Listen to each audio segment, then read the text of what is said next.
Bienvenue, c'est le débat de France 24, débat pas comme les autres aujourd'hui et pour cause. Cela fait 10 ans, jour pour jour, que nos collègues de RFI, Ghislaine Dupont et Claude Verlon, ont été assassinés à Kidal, cette ville du nord du Mali où ils étaient en reportage lorsqu'un commando d'Al-Qaïda au Maghreb islamique les a enlevés avant de les exécuter. Une décennie plus tard, l'enquête est toujours en cours ici en France avec des zones d'ombre qui restent à élucider. Un 2 novembre 2013 qui a marqué un tournant pour la liberté de la presse au Sahel. 10 ans plus tard, elle est en net recul, que ce soit au Mali, au Burkina Faso. On va en reparler avec, bien sûr, cette question en toile de fond. Comment inverser la situation pour pouvoir informer au mieux? Programme spécial aujourd'hui, donc, avec la diffusion d'un documentaire. On va en parler avec mes deux invités. Je vous les présente avant la diffusion de ce documentaire. À mes côtés, Francis Patindé. Bonjour. Bonjour. Merci d'avoir accepté notre invitation. Vous êtes journaliste franco-béninois, ancien journaliste à Jeune Afrique et au Monde. Et puis nous sommes également en ligne avec Sadibou Marong de Reporters sans frontières Afrique. Vous êtes en ligne depuis Abidjan. Tout de suite, on va découvrir ce film réalisé par Pascal Henry avec Christophe Barrère. Mali, Burkina Faso, Niger, 3 pays du Sahel désormais régis par des dictatures militaires. Conséquence immédiate, la censure. Interdiction, menaces, manipulation, le Sahel devient un trou noir de l'information et un cimetière de journalistes. Voilà déjà 10 ans que Ghislaine Dupont et Claude Verlon ont été exécutés par leurs ravisseurs au Mali. Leurs otages deviendraient, s'ils ne les tuaient pas, les témoins privilégiés de ce qu'il s'était passé, mais surtout, pouvaient les identifier. Voilà ce qu'il s'est passé. C'est pour ça qu'on passe d'un enlèvement à un assassinat. D'autres vont devenir d'interminables otages. C'est une prison à ciel ouvert, il n'y a pas de mur, mais vous évadez. Les Occidentaux sont devenus des cibles. Les djihadistes ont gagné. C'est-à-dire, quand vous êtes djihadiste, ils ont fait fuir tous les Occidentaux, et en particulier les Français. Mais les journalistes locaux, eux aussi, sont menacés. Par les radicaux, par les dictatures. Bon, c'est malheureux, voilà. C'est malheureux d'attaquer une maison d'un journaliste parce qu'elle a tout simplement fait son travail. Certains journalistes ont été obligés de se réfugier en Europe. Ils informent d'ici en espérant pouvoir rentrer un jour. Comme je l'ai dit, ma liberté et ma vie ne sont pas menacées. Je rentre au pays. En attendant, le Sahel perd ses journalistes. Ils meurent, ils fuient ou ils se taisent.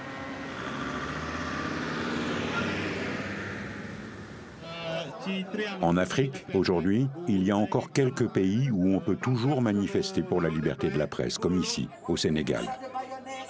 À Dakar, on va même parfois plus loin, en accueillant des confrères menacés chez eux et contraints à l'exil.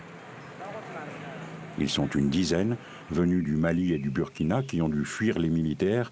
RFI et ce journaliste, le rédacteur en chef local de la chaîne, ont partagé leurs locaux avec eux. Mais ils travaillent sous pseudo. Ils ne peuvent pas apparaître, même sur des photos, pour éviter toute forme de représailles chez eux. Ils craignent pour leur sécurité et celle de leur famille. Il y a des zones, que ce soit au Mali, au Burkina et au Niger, des zones où aucun journaliste ne peut mettre pied, parce que ce sont des zones qui sont contrôlées par des mouvements djihadistes. Et de l'autre côté, il y a ces actions liberticides qui sont entreprises par ces différentes gentes, qui sont en train d'établir une pensée unique. Il y a beaucoup de médias qui sont suspendus, beaucoup de médias qui ne peuvent pas parler. Soit il faut se ranger du côté de la gente, de ces différentes gentes, qui décident plutôt de ce qui doit être dit dans les différents médias nationaux. On ne peut pas avoir de témoins. Après une attaque dans une zone au Sahel, la première consigne qui est véhiculée aux riverains, c'est de ne pas parler aux médias.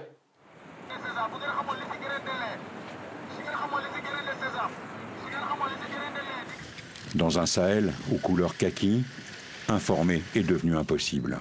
Pour mieux comprendre comment il est devenu un désert d'information, il faut remonter à 2013, à Kidal, au Mali, et à l'assassinat des 2 envoyés spéciaux de RFI.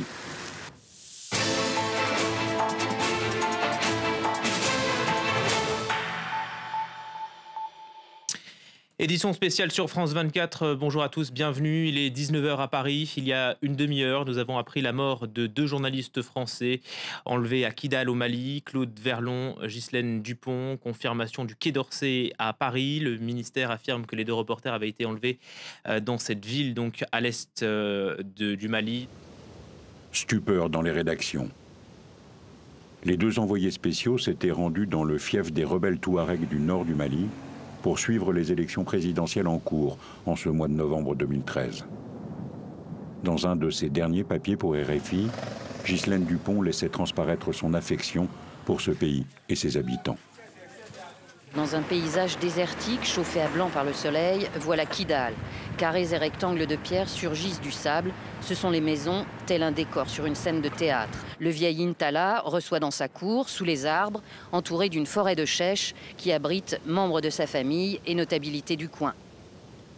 Elle avait rendez-vous ce jour-là avec l'un des chefs indépendantistes touaregs, Ambéry Ag Rissa. Leur chauffeur Nadjim, l'unique témoin de l'enlèvement, l'a conduit avec son ingénieur du son dans la ville et assure les traductions. Courageux et prudent, il accepte de répondre à nos questions, mais exige que le lieu de l'interview reste secret. C'était aux environs de midi 13h. Il a reçu un appel d'un rendez-vous. Le monsieur qui l'a appelé, il était pressé. Donc, comme il parlait tamashek, il m'a fait passer le téléphone. Je lui ai traduit ce que le monsieur disait. Il disait qu'il attend pour le rendez-vous. Donc, on a coupé avec Mbéry. Directement, on s'est levé pour se diriger vers la porte. Mbéry nous a accompagnés jusqu'au niveau avant d'arriver à la porte. Donc, il est revenu. Nous, on est rentrés dans les véhicules. Lorsqu'on voulait fermer les portes, il y avait un véhicule qui a viré dans le carré. Il y avait des soldats à l'arrière, des gens à l'arrière. Lorsque le véhicule a viré, certains ont sauté de mon côté, d'autres ont sauté de l'autre côté du véhicule. Ils étaient armés. Ils ont braqué directement les armes sur nous. Donc, ils ont tiré les portières.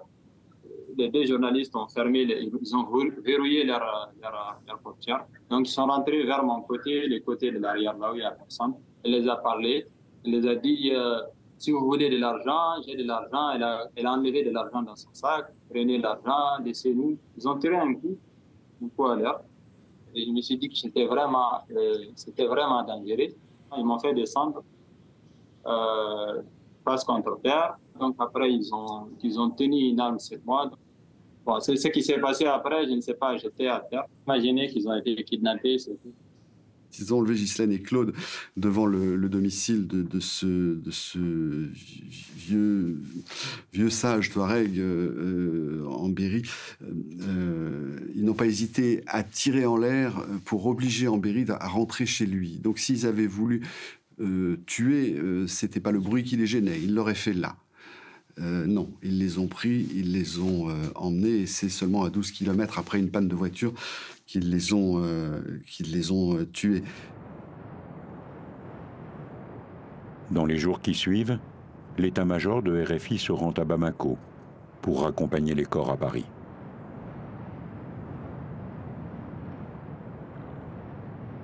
Voilà, Ghislaine Dupont, c'était effectivement une journaliste de grande expérience qui était à RFI à l'époque depuis une petite trentaine d'années, j'imagine.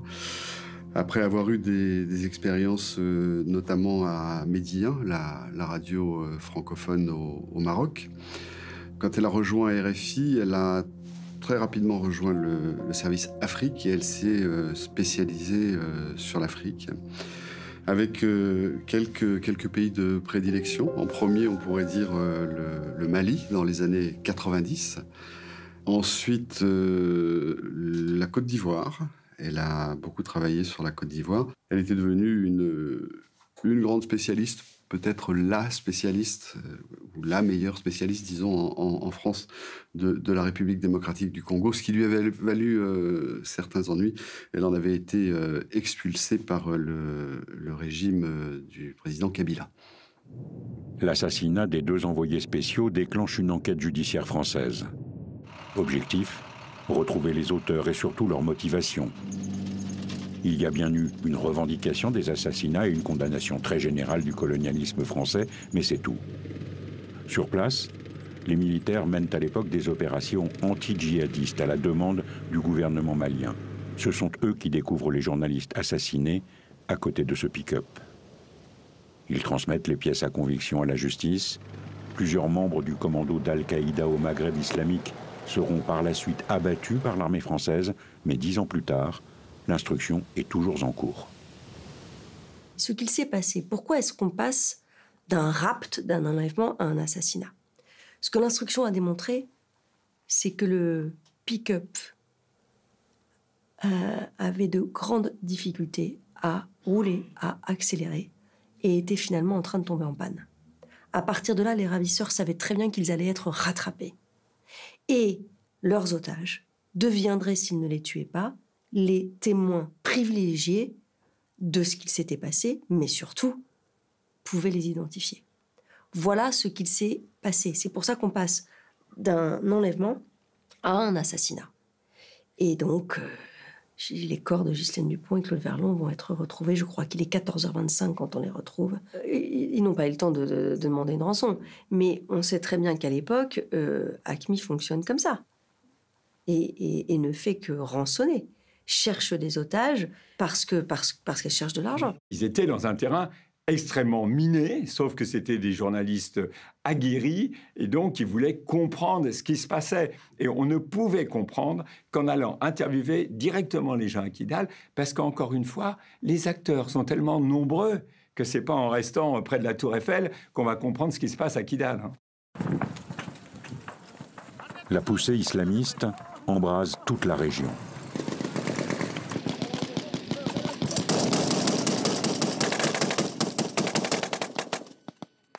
Elle fait de nombreuses victimes. Les coups d'État militaires se multiplient et le travail des journalistes devient particulièrement dangereux. On a surtout entendu parler en France des menaces qui ont visé effectivement France 24 et plus largement la presse occidentale qui travaille au Sahel. Mais en réalité, je pense que les principales victimes et cibles en fait, de toute cette menace et ce recul de la liberté de la presse sont les journalistes locaux et surtout nos confrères maliens et burkinabés qui vraiment en ont bavé ces derniers mois. Certains journalistes continuent pourtant courageusement à informer. Par exemple au Niger, quand il s'agit de rendre compte du résultat des élections présidentielles. Mal leur en prend. Depuis 4 h du matin, j'étais dehors, j'attendais, je savais que ça allait se passer. Ils sont venus de Verton de Bia, ils ont cassé ma maison qui est à Conseil. Ils sont venus, ils ont cassé 2 autres maisons de personnalité là-bas, je ne sais pas qui c'est.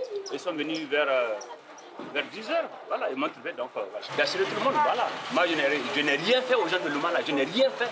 Et moi, on voit plus de 3000 messages de menaces de mort depuis 1 mois, depuis 2 mois même. Ça ne peut pas aller, ils n'ont qu'à changer d'option, je ne suis pas leur ennemi, leur concurrent c'est Bazoum qui a eu son programme. C'est pas Moussa Kaka. Et même demain, s'il faut refaire le travail, je le ferai comme ça. Voilà. La spirale devient infernale. Quand ce ne sont pas des journalistes locaux qui sont réprimés, ce sont les Occidentaux qui sont expulsés ou enlevés.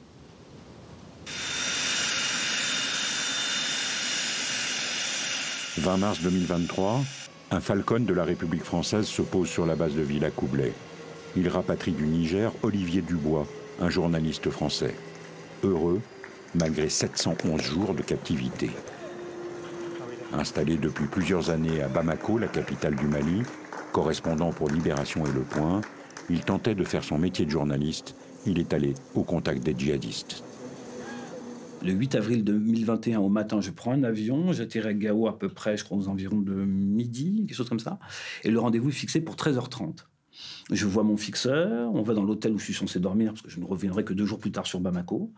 On prévoit un petit peu les dernières choses et il m'annonce une demi-heure avant le rendez-vous que lui ne peut pas venir. Je lui fais confiance, je lui dis, écoute, tu viens pas peut-être d'accord, mais est-ce que tu penses que je dois y aller? Est-ce qu'on arrête tout maintenant? Dis-moi, si tu me dis qu'on arrête, on arrête. Si tu me dis que je peux leur faire confiance et que toi tu leur fais confiance, je continue. Il me dit, non, Olivier, tu peux leur faire confiance, leur chef est diabétique, c'est moi, il est infirmier, c'est moi qui m'occupe de lui faire sa piqûre anti-diabète, tu peux y aller. Et on y va. Donc, aux environs de 13h30, 14h, on est en périphérie de la ville, on est en pick-up. Lui est en liaison avec eux au téléphone. On a mis notre véhicule, je me souviens, dans l'ombre. Ils nous demandent de sortir de l'ombre. Un autre pick-up couleur sable, leur pick-up, arrive de l'autre côté. On me demande de sortir du véhicule. Je me souviens avoir dit à mon fixeur, tu sais ce que tu vas faire, on avait prévu tout un processus de sécurité, si j'appelais pas d'ici 1 heure. Tu es mon dernier filet de sécurité, je claque la porte, je monte dans le pick-up des djihadistes et nous partons. On roule comme ça 4-5 heures. Ouais, 4-5 heures. On s'arrête en pleine brousse. Je suis descendu de voiture, on me met un bandeau sur les yeux. On me sort du véhicule, je sens qu'on m'enlève ma montre, on me déshabille, on me met d'autres vêtements, on me monte dans un autre véhicule. Et c'est là où je vais comprendre que je suis kidnappé. Parce que le conducteur monte et me dit, écoute, si tout se passe bien, si ta famille et ton gouvernement font ce qu'il faut, eh ben, tu seras libéré. Olivier Dubois disparaît dans la brousse ou le désert, nul ne sait. Il faut attendre 1 mois avant que ses ravisseurs envoient une vidéo qui confirme son enlèvement. Je m'appelle Olivier Dubois, je suis français. Je suis journaliste. J'ai été kidnappé à Gao le 8 avril 2021 par le groupe de soutien à l'islam et aux musulmans. Je m'adresse à ma famille, à mes amis et aux autorités françaises pour qu'elles fassent tout ce qui est en leur pouvoir pour me faire libérer. En France, un collectif se crée pour réclamer sa libération. Et aussi pour que l'information, le travail d'enquête, de reportage, puisse continuer à s'exercer. Ces petites voix prêcheront pendant près de 2 ans dans le désert avant qu'Olivier Dubois soit libéré. Je pense qu'il y a plusieurs types de menaces auxquelles doivent faire face aujourd'hui les journalistes qui travaillent sur le Sahel. Il y a d'un côté, effectivement, cette menace djihadiste qui, évidemment, nous contraint à nous travailler différemment. On a vu ces dernières années notre espace de travail se réduire. Avant, on pouvait aller au nord, au centre du Mali, et aujourd'hui, on ne peut plus y aller. On a été cantonné dans les capitales, et dans ces capitales-là, aujourd'hui, avec l'arrivée au pouvoir des militaires, on voit qu'effectivement, nos journalistes, on est confrontés à un autre type de menace qui, cette fois-ci, est d'ordre politique et qui, parfois, nous empêche de faire notre travail correctement à coup de menaces, de retrait d'accréditation, voire d'expulsion. En avril 2022, RFI et France 24 sont interdites de diffusion au Mali. 1 an plus tard, les correspondantes du Monde et de Libération sont expulsées du Burkina Faso. Les pouvoirs basculent les uns après les autres aux mains de juntes militaires. Les forces françaises doivent partout se replier. Ça commence par le Mali, suivent le Burkina et le Niger, où des manifestants s'en prennent violemment à l'ambassade de France. La présence française se réduit à mesure que les pouvoirs autoritaires s'installent. Que l'État n'exerce pas son pouvoir régalien dans des régions. Les putschistes, les militaires, civils, ils sont dans les capitales. Mais le reste du pays, c'est quand même l'économie informelle. Plus personne ne contrôle rien.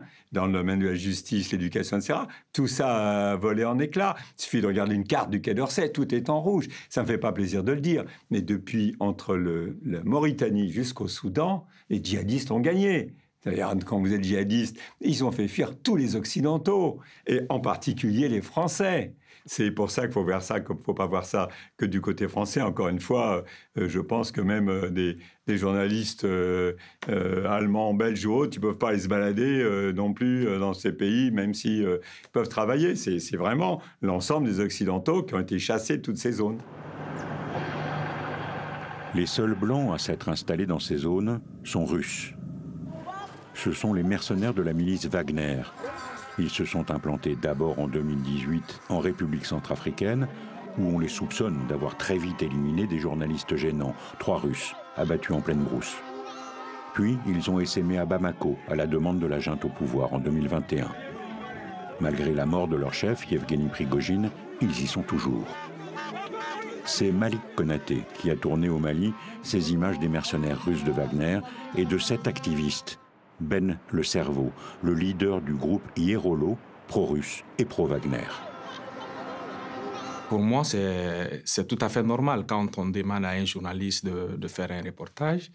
Et ils m'ont demandé tout de suite qu'ils veulent faire vraiment une séquence sur le mouvement Hierolo. Le mouvement, c'est un mouvement pro-russe qui sont contre la présence des troupes étrangères, surtout les troupes françaises au Mali. Ces jours-là, le lieutenant, surtout le leader de ce mouvement, qui m'a fait appel en me disant tout simplement « Malik, nous voulons organiser une conférence de presse à la Maison de la Presse pour une interview ». Et là que je lui ai posé la question à savoir, est-ce que c'est Wagner ou c'est la Russie? Il me dit Wagner égale à la Russie, bienvenue à Wagner au Mali.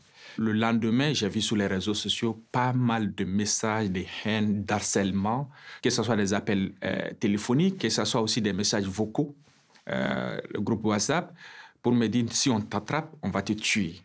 On voyait que l'image de Malick Konaté et des vidéos incendiaires contre ma personne. Le Judas du Mali est à Dakar. Le pion des médias diaboliques de la junte française. On ne t'a pas oublié. Malick le traître a trahi son pays. Malick doit être dévoré par les Maliens pour sa haute trahison.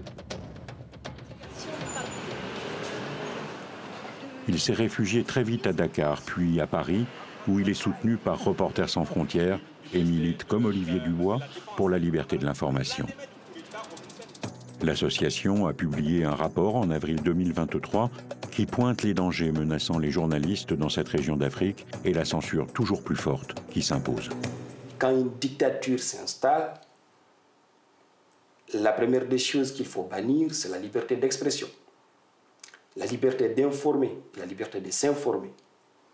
Donc, ils sont qualifiés d'apatrides parce qu'ils font ce travail noble qui est de donner la bonne information, la vraie information. La presse mondiale est bien consciente de ces menaces. À l'initiative de RSF, 80 organes de presse ont lancé un appel aux militaires au Niger, leur rappelant qu'ils ont le devoir de protéger les journalistes et la liberté de la presse.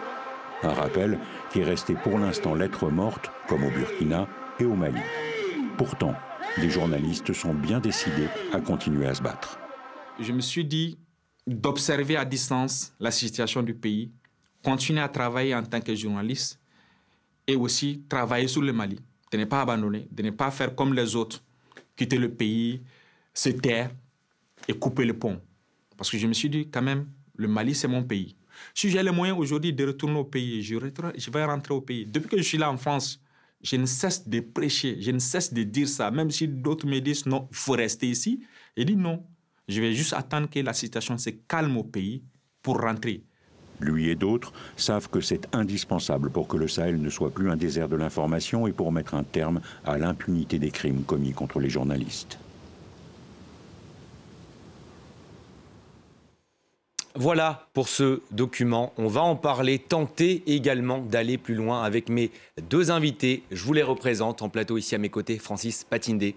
Merci d'être là encore une fois. Vous êtes journaliste franco-béninois, ancien journaliste chez Jeune Afrique et Le Monde. Et nous sommes en ligne depuis Abidjan, en Côte d'Ivoire, avec Sadibou Marong de Reporters sans frontières Afrique.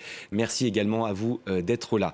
Francis, est-ce que, selon vous, ça a été dit dans le reportage, est-ce que c'est l'assassinat de Ghislaine et Claude, il y a 10 ans, qui est finalement le point de départ de ce recul de la liberté de la presse au Sahel? Quel est votre sentiment? C'est tragique ce qui est arrivé à Claude Verlon et à Ghislaine Dupont. Ghislaine, moi je la connais depuis 1991. Et vous en parlez toujours au présent? J'en parle toujours au présent. Et Ghislaine, elle ne connaissait pas que la Côte d'Ivoire et la RDC, elle connaissait les autres pays d'Afrique de l'Ouest, elle connaissait le Bénin, je l'ai connue au Bénin, dans le sillage des conférences nationales en 1991. Donc alors, je puis vous jurer que c'est l'une des journalistes les plus professionnelles que j'ai jamais vues. C'est ce qu'on a entendu dans le document. Tatillonne et vérifiant tout. Elle était même un peu emmerderesse de ce côté-là. Elle vérifiait tout. C'était une professionnelle de grande classe. Et donc c'est vraiment... ça a choqué tout le monde ce qui s'est passé. Et à partir de là, on a compris qu'il y avait un tournant au Sahel. Parce que, bon, il y a eu des kidnappings au Sahel, mais généralement, les journalistes arrivaient à faire leur boulot, leur travail, aussi bien à Bamako qu'au centre et dans le nord. Mais depuis, c'est impossible. Il y a eu un tournant tragique. Sadibou Marong, vous partagez le sentiment de Francis Patindé ici en plateau. C'est l'élément déclencheur 2013 ? Oui, merci et bonsoir. Bonsoir aussi à Francis. Fondamentalement, le film, d'une manière générale, retrace ou en tout cas développe un peu la situation qu'on vit effectivement dans le Sahel à partir un peu de l'assassinat de Ghislaine et de Claude, mais également un peu favorisé ces dernières années à partir de 2020 un peu par l'arrivée des jeunes militaires. Mais le point de départ, fondamentalement, c'est cela. Ça a été une sorte de déclic en termes d'assassinat de journalistes à partir de 2013. Et cela avec les groupes armés. Donc c'est pour l'essentiel le fait des groupes armés terroristes, ou en tout cas des autres groupes armés. Et maintenant, à partir de 2020-2021, on a vu également l'arrivée des jeunes dans ces pays-là. Cela a désagrégé fondamentalement la situation de la liberté de la presse. On a vu les histoires de Mali Konaté, de Moussa Kaka. On imagine que vous aussi, vous avez d'innombrables histoires justement d'exemples de ce recul de la liberté de la presse là-bas.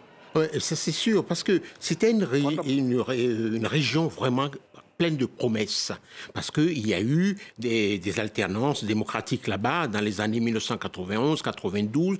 Donc le Mali, c'était vraiment l'un des exemples de démocratisation, avec une presse plurielle, des médias vraiment qui faisaient leur travail avec beaucoup de conscience et tout. Et en fait, là, on recule. On recule. Le Burkina Faso, le Mali, le Niger, c'était des pays prometteurs en termes de démocratie, de liberté de presse. Et aujourd'hui, ce n'est plus le cas. Les journalistes ont peur et certains sont arrêtés et d'autres sont poussés à l'exil. Vous voyez, ça donne une image qui ne représente pas ce que nous, on a vécu au début des années 1990. Un temps presque doré. Oui, c'était le temps doré. Parce qu'on a eu, avant 1990, des pouvoirs militaires, des pouvoirs autoritaires. Et à partir de 90, il y a eu ce déclenchement, ce déferlement démocratique sur l'Afrique et tout. Et on était plein d'espoir. On ne comprend pas pourquoi aujourd'hui on revient à un pouvoir kaki dans tous ces pays-là. Et les djihadistes sont dans leur rôle, kidnapper, tuer, tout ce que... Mais les États, non. Les États n'ont pas le droit de tuer leurs concitoyens. Ils n'ont pas le droit d'expulser les journalistes étrangers. Laissez les journalistes faire leur travail. Les ennemis des États, c'est les djihadistes. Sadibou Marong, aujourd'hui, qu'est-ce qui a changé au quotidien dans le travail des journalistes? Intimidation, des endroits où ils ne peuvent plus aller. Vous recevez, on l'imagine, de nombreux témoignages de journalistes empêchés de faire leur travail normalement? Absolument. Dans le rapport que nous avons publié en avril, dans le rapport de journalistes au Sahel, cela nous a permis un peu de faire le tour des pays et de rencontrer des dizaines et des dizaines de journalistes. Les témoignages que nous avons recueillis fondamentalement, c'est des gens qui nous disaient, c'est des confrères qui nous disent par exemple qu'ils ne peuvent pas aller au-delà d'un rayon de 80 km dans les capitales, que ce soit Niamey, que ce soit Bamako, mais que ce soit également Ouagadougou. Par exemple, nous avons aussi parlé avec des gens qui nous disent que Kaya, qui est pratiquement un peu la prochaine ville en allant au nord du Burkina, on ne peut pas, nous ne pouvons pas aller au-delà de Kaya parce que c'est interdit, c'est des questions de sécurité. Ça, c'est le premier aspect. Il y a également l'aspect qui concerne aussi également les médias internationaux. Aujourd'hui, dans le Sahel, les trois pays en référence, référencés un peu dans le documentaire, il n'y a presque plus de médias internationaux. Je veux dire, en fait, en termes de présence, même s'il y a des correspondants locaux qui s'efforcent un peu à rendre compte, mais en termes d'envoyés spéciaux, il n'y en a plus. Ils ont suspendu, les jeunes ont suspendu les grands médias internationaux qui étaient sur place, que ce soit RFI, que ce soit 24. Et ils ont également procédé à des expulsions, mais elles ont également restreint un peu la question des accréditations. Et ça, c'est le documentaire l'a effectivement montré. Nous nous rappelons par exemple qu'il y a quelque temps, au Mali, c'était facile pour les journalistes de venir de Paris, bien de la Belgique ou de n'importe où, de venir de débarquer et d'avoir une accréditation et de commencer à travailler. Mais depuis 2020-2021, c'est quasiment difficile. Ils ont corsé un peu avec des procédures administratives extrêmement difficiles, de telle sorte que pratiquement les journalistes qui viennent, qui débarquent, certains d'entre eux-mêmes ont eu à être refoulés. Ça, c'est la première chose. L'autre chose également, c'est que tout ce comportement-là, avec tout ce qu'on appelle, par exemple, dans un pays comme le Mali, un peu la couverture patriotique un peu de l'actualité, un peu comment développer un sentiment, entre guillemets, nationaliste en couvrant l'actualité, ça, c'est des choses qui n'existent pratiquement pas, mais on a vu que les jeunes ont essayé de faire passé cela au niveau des médias locaux, et certains qui ont refusé, certains qui ont voulu un peu continuer à conserver leur indépendance en restant journalistes au sens noble du terme, comme Francis l'enseigne par exemple dans les universités, mais ils ont commencé à avoir des problèmes. Et les questions de désinformation également ont émergé. Et également, quand Wagner est arrivé, par exemple, dans certains de ces pays-là, ça s'est davantage amplifié, et on a constaté que des journalistes ont été particulièrement ciblés et de manière individuelle, simplement parce que c'est soit des journalistes qui sont jaloux de leur indépendance, qui tiennent à conserver leur indépendance, ne pas faire de compromission, mais être à égale distance et rester sur les faits, ou bien c'est peut-être soit des journalistes qui sont, en tout cas la dernière vague de journalistes de la presse internationale, comme on l'a vu avec les correspondants du Monde et de Libération qui avaient été expulsés au Burkina. Tout si bien que fondamentalement, c'est une situation extrêmement compliquée que les journalistes vivent sur place. Et maintenant, ce qu'on voit émerger aussi, on voit aussi émerger des suspensions de médias locaux. Aujourd'hui, l'une des radios les plus écoutées à Ouagadougou, qui est la radio Emoga, avait été suspendue pendant 1 mois. Et ce qui est anormal, les autorités font ça de manière arbitraire, parce que ça dit que ce n'est pas basé sur, par exemple, des décisions de mise en demeure des conseils supérieurs de la communication ou des autorités de la communication, mais ce sont des décisions qui viennent directement des ministres de la communication, simplement parce que c'est soit une radio qui a donné la parole à une voix dissidente, et donc le lendemain, il y a un avis, une décision, un arrêté du ministre qui vient vous suspendre pendant 1 mois et de manière arbitraire. Et tout cela, là, ça crée des situations extrêmement difficiles. Ça risque même de créer une situation d'autocensure. Une question pour vous, Francis. Vous partagez cette impression, vous l'avez brièvement évoqué, mais j'aimerais poursuivre sur cette voie. Vous avez l'impression que les États avant prenaient peut-être des pincettes au moment de maltraiter un journaliste. Est-ce qu'on a l'impression aujourd'hui que finalement, maltraiter un journaliste, expulser, ce n'est plus si grave? Non, c'est plus si grave, ça rentre dans l'ordre des choses, ce qui est anormal. C'est anormal d'arrêter par exemple Samira Sabou au Niger, de la détenir au secret, de la relâcher et de la mettre sous contrôle judiciaire, pratiquement sans qu'on sache vraiment ce qu'elle a commis comme crime. C'est une journaliste, c'est une blogueuse et tout. Je pense qu'il faut revenir à plus de sérénité, traiter les journalistes avec des égards, comme ça a été le cas. Moi, le journalisme patriotique dont parlait Sadibou tout à l'heure, à la limite, ça peut cohabiter avec du vrai journalisme, tel qu'on l'entend, vérifié, fait par des professionnels. Moi, ça ne me gêne pas, parce qu'au Mali, il y a eu souvent du journalisme patriotique, mais il y avait d'autres opinions, d'autres médias dans les années 1990 et au début des années 2000. Et c'est à ça qu'il faut revenir, parce que ça ne sert à rien de bâillonner des journalistes, de les expulser, de les harceler. Ça ne sert strictement à rien. Ça ne sert pas l'État qui le fait et ça ne sert pas le pays.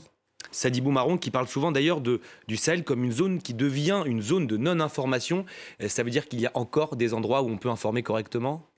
Il y a quand même des journalistes assez braves, assez courageux, qui essayent quand même d'essayer, même dans ces conditions, d'essayer de faire leur travail. C'est de plus en plus difficile. Et pour mémoire, moi qui ai commencé le journalisme au milieu des années 1980, je ne me souviens pas qu'on ait eu des situations aussi tragiques, aussi dangereuses, aussi risquées. Sadibou Marron, c'est donc une expression que vous utilisez souvent, cette zone de non-information. Même question, est-ce qu'il y a encore des pays où c'est possible d'informer correctement aujourd'hui au Sahel ?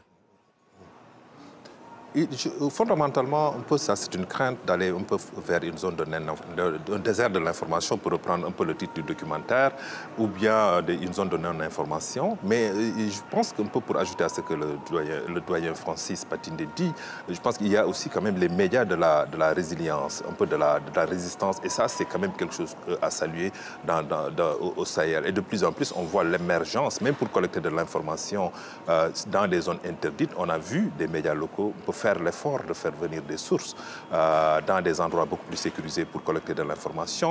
On a vu des médias développer un peu des relations de confiance avec des sources pour pouvoir collecter de l'information de la manière la plus indépendante.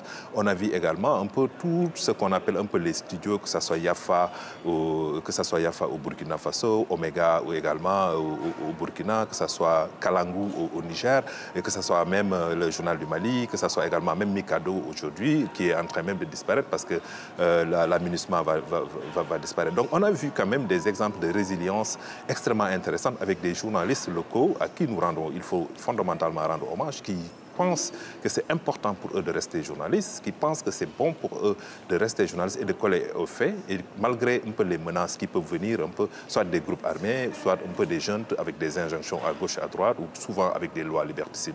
Ceux qui font du journalisme méritent beaucoup plus de dommages. C'est intéressant cette expression, média de résilience, de résistance. Oui, mais c'est parce que c'est...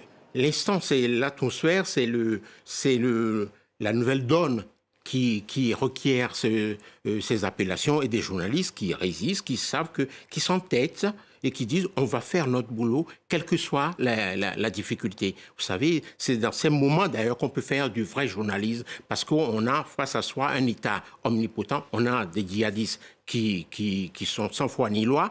Donc et je voudrais, avec votre permission, rendre un hommage à un de nos confrères, à un jet d'oiseau du Sahel. Il s'agit de Martinez Zogo. J'allais en parler juste après, c'est ma prochaine question. Au Cameroun. Kidnappé, supplicié, et le corps a été jeté dans un terrain vague. Le Cameroun a été très choqué par cette histoire. Les Camerounais ont été choqués, et au Cameroun, mais également dans la diaspora, et je crois que c'est quelque chose, un événement grave qui a choqué tout le monde. Et jusqu'à aujourd'hui, on attend qu'il y ait des résultats de l'enquête. L'enquête est en cours. L'enquête de Claude Verlon et de Ghislaine Dupont dure depuis maintenant 10 ans. Bon, ça fait 1 an, c'était au mois de janvier que Martinez Zogo a été supplicié, assassiné, torturé de la plus méchante manière, et on attend les résultats de cette enquête et que les coupables payent. Sadibou Marong, c'est ce qui interpelle également, c'est que des pays comme le Cameroun, qui étaient réputés sûrs hier, ne le sont plus en réalité. Fondamentalement, je pense que ce que nous voyons émerger en Afrique, notamment en termes d'assassinats ou de persécutions de journalistes aussi, au-delà du Cameroun aussi, qui a été quand même un pays de liberté de la presse, un pays où les journalistes pouvaient quand même prendre des positions assez courageuses. Malheureusement, avec le cas de Martinez, c'est pratiquement au-delà du Cameroun, c'est tout le monde qui est choqué. Mais au-delà de cela aussi, il y a des pays en Afrique, comme le Rwanda, où aussi un journaliste, John Twali, a été tué. Bon, les autorités ont dit qu'il y a eu une enquête, mais on a vu aussi le cas d'Arshad Sharif au Kenya. On a également vu Jean Bigirimana, la disparition de Jean Bigirimana depuis 2016 au Burundi. En fait, ce sont des choses qui émergent un peu les lenteurs dans la délivrance des résultats des enquêtes. Dans les cas d'assassinat de journalistes également, c'est quelque chose. Quand nous, le plaidoyer, quand on parle à des autorités, elles nous disent que oui, le temps de la justice n'est pas fondamentalement soit le temps des médias, tout cela. Mais ce qui est important et ce qui prend du temps, par exemple, Martinez Zogo, jusqu'à présent, il n'est pas possible un peu d'avoir quelque chose en termes de résultats venant même du parquet ou bien venant des autorités. Alors, donc ça également, cela pose problème et c'est important d'interpeller les autorités africaines aujourd'hui, au-delà du fait qu'il leur appartient, la sécurité des journalistes doit être assurée d'abord par les journalistes, les rédactions, mais également les autorités. Ça, c'est fondamental.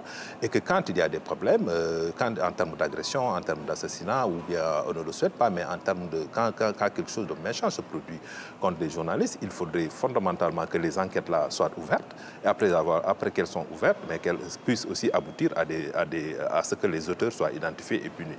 Alors c'était un peu la note d'espoir dans le documentaire. Mali Konaté, il le dit, il retournera au Mali lorsque la situation le permettra. Le fait tout simplement qu'il puisse retourner travailler dans des bonnes conditions, qu'il soit sain et sauf, est-ce que ça paraît pas utopique aujourd'hui? Pas du tout, c'est pas utopique. Il faut parler, il faut attirer l'attention des dirigeants actuels, qu'il est même de leur intérêt de laisser les journalistes faire leur boulot, qu'ils le fassent de façon professionnelle, parce que ça peut les servir également. Là, ils sont coupés du monde. C'est pas le son de cloche qu'on a actuellement. Oui, mais ils sont coupés du monde alors qu'à un moment, on a besoin de se connecter au monde. On a conseil de se jeter dans les bras du monde. Donc, c'est pas une bonne politique. Il faut s'ouvrir, il faut laisser les journalistes maliens, burkinabés, nigériens et autres, camerounais, et tout ce qu'on veut, que les gens fassent leur boulot. Ils ont été formés pour ça.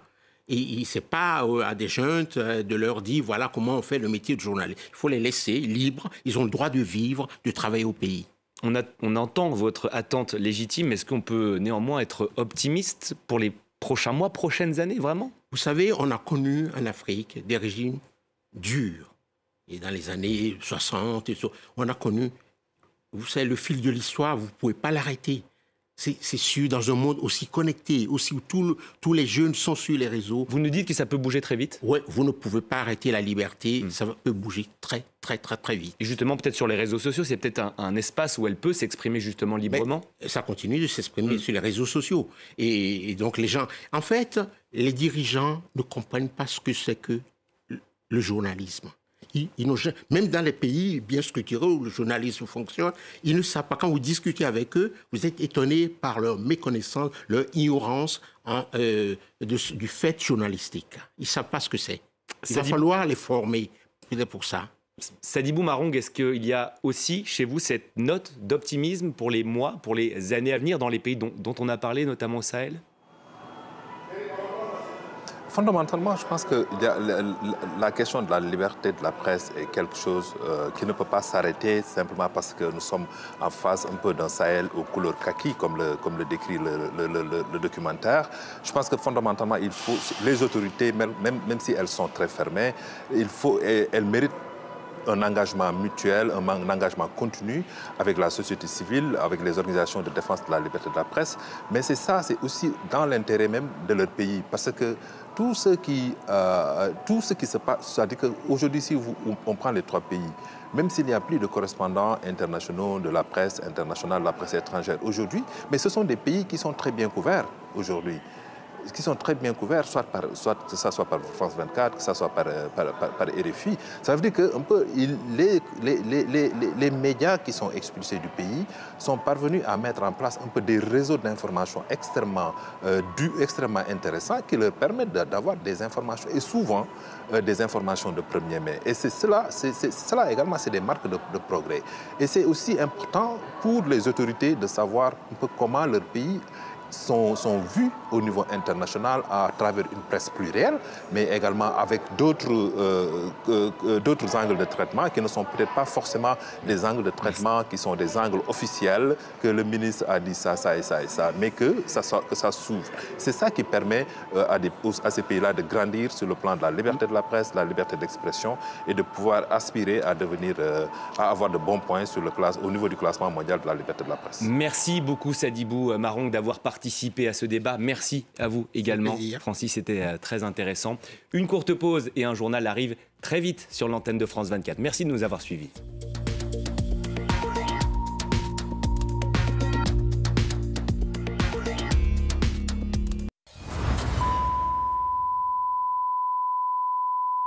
Que serait un monde sans info? 2 novembre. Journée internationale contre l'impunité des crimes commis contre les journalistes. Ce mois-ci, France 24 porte la voix des peuples autochtones. Aux 4 coins du monde, ils nous racontent leur quotidien.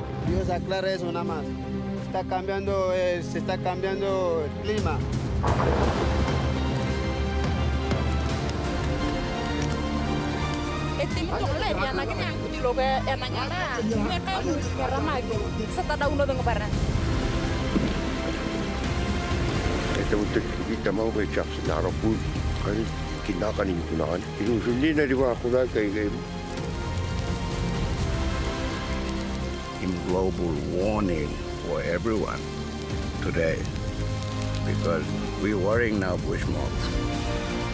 Du Kenya au Panama, en passant par le Groenland et l'Australie, suivez la bataille quotidienne des peuples pour leur survie. Être Turkana quand la sécheresse tue. Être Inuit quand la banquise fond. Être aborigène quand le bush s'enflamme. Être Guna quand l'océan monte. Les peuples autochtones face au changement climatique. Une série de reportages à suivre sur France 24.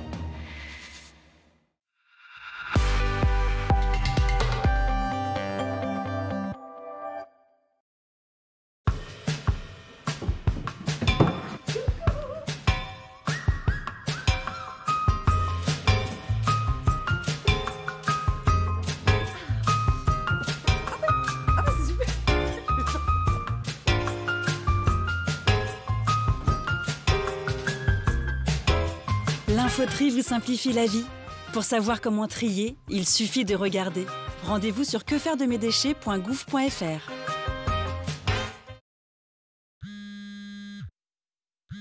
1, 2, 3, 4.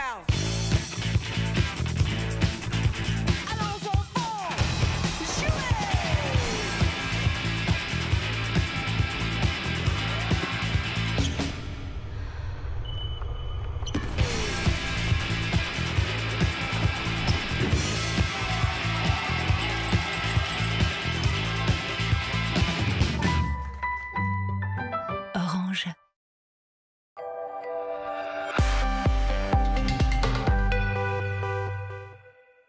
Super maniable, hein. Par contre, les enfants ont dû laisser des miettes et j'ai peut-être heurté un poteau en reculant. Du coup, je vous laisse la caution. La météo avec Carrefour Location. Une large sélection de véhicules pour tous les besoins et budgets. Carrefour, bien plus que des courses. Retrouvez votre programme avec Nesten. Groupe d'agences immobilières pour acheter, vendre, louer et gérer vos biens partout en France.